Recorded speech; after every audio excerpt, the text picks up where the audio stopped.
the dispensation of conscience. The dispensation of conscience then is from the fall of man to the flood. So what we read today about Noah in Genesis chapter number 6, reading from verse 1, is happening during the second dispensation, the dispensation of conscience. And some people call it, some theologians call it the dispensation of consciousness. And at this time, there are no laws, there are no rules, only conscience.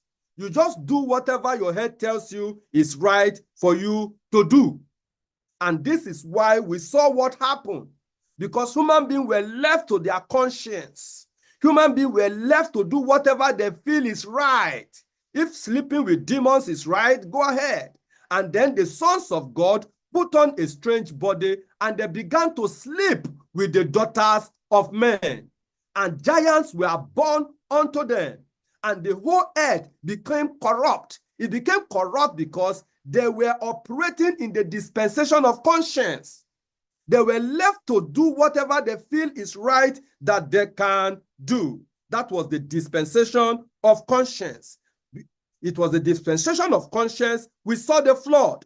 So from the fall of man to the time of the flood is the dispensation of conscience. Then number 3, we have the dispensation of human government.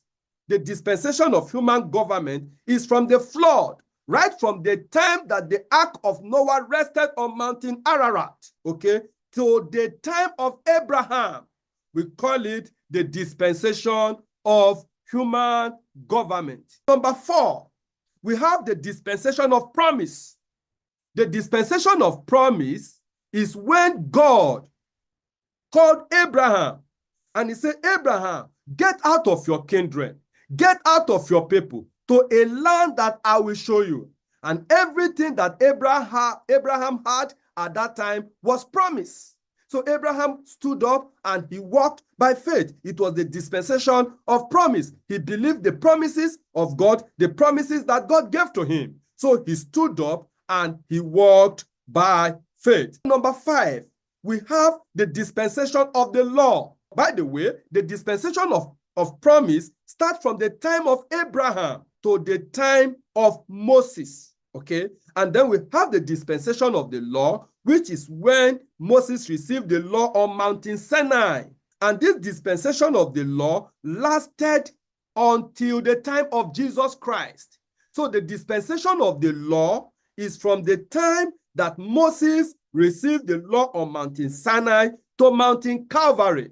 So from Mountain Sinai, where the law was given, to Mountain Calvary, you have the dispensation of the law. And most things that most church people know fall within the dispensation of the law. And please, let's fit in together. I have told you that the manner in which God operates with people changes from dispensation to dispensation.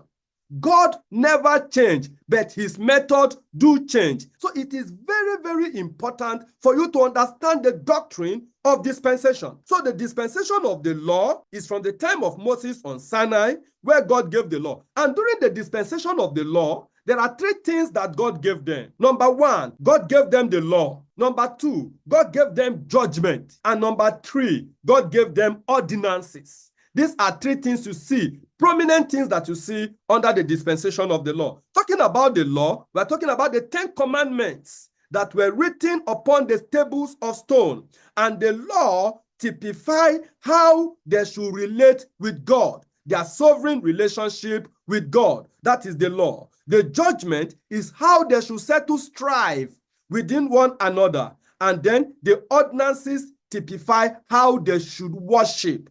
How they should worship. And this dispensation lasts from Moses on Mountain Sinai up to Mountain Calvary. That is the number 5, the dispensation of the law.